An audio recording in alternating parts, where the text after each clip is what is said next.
Second Opinion Games. Number 9, How to Survive. Now, I play a lot of zombie video games, so when I tell you guys that this is my second favorite zombie video game of all times, that is not to be taken lightly. What was number 1? Resident Evil 4, a solid AAA title. This is not a AAA title. Matter of fact, it's a low-budget, small indie game where you just try to survive on an island, or group of islands, actually, as you try to find parts to repair boats and airplanes, and maybe even gasoline. You also have to watch how much water you drink per day, when to sleep, because there's a day-night cycle. Also, with that day-night cycle is fishing, so you could try to fish for food, and maybe even feed them to a monkey or something. You'll find out if you actually play the game. You'll have to learn how to start fires and do lots of crafting and do it on the fly, because this is one of those games that takes advantage of the touchscreen, which means you could carve up arrows as you're running away from zombies with a bow and arrow that you made yourself. Also, you can't just find guns here. No, you have to craft them as well. Helmets the same way. You could even make body armor with a bunch of leather straps from killing a deer, and maybe even a couple of tires if you happen to find some. So if you didn't notice, it's all about resource management here, because you can't carry everything that you could possibly need to survive. So you have to pick which would you rather carry, a ton of arrows for your bow, or maybe some life-saving foods because you really need to eat.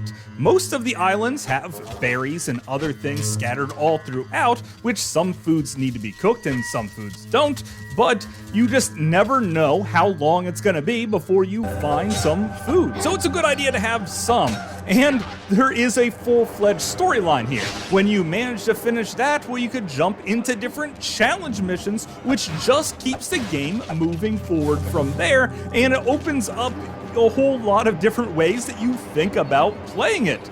And the whole time, zombies are going to be attacking you. And remember that day-night cycle I was talking about? Well, that involves these creepy little zombies running up from behind trying to stab you, and you have to turn on your flashlight to make them run away. The whole thing just makes you feel like you are completely inadequate to take on the horde of zombies, and makes you feel that death could be around any corner. And let's face it, it probably will be. Sure, the graphics aren't that of a AAA title like Resident Evil 4, but what it has in gameplay certainly blows away all those other big budget zombie games. And that's why you have to download it for the Wii U. But of course, that's just my opinion.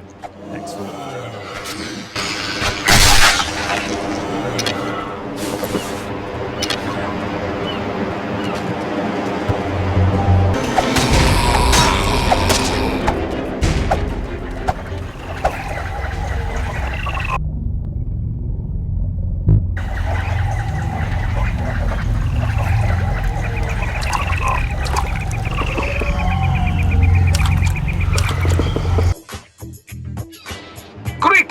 If you are reading this, you are probably afraid for your life. You will be lost and hungry. Remember, unarmed combat is useless against these monsters. Always use a weapon.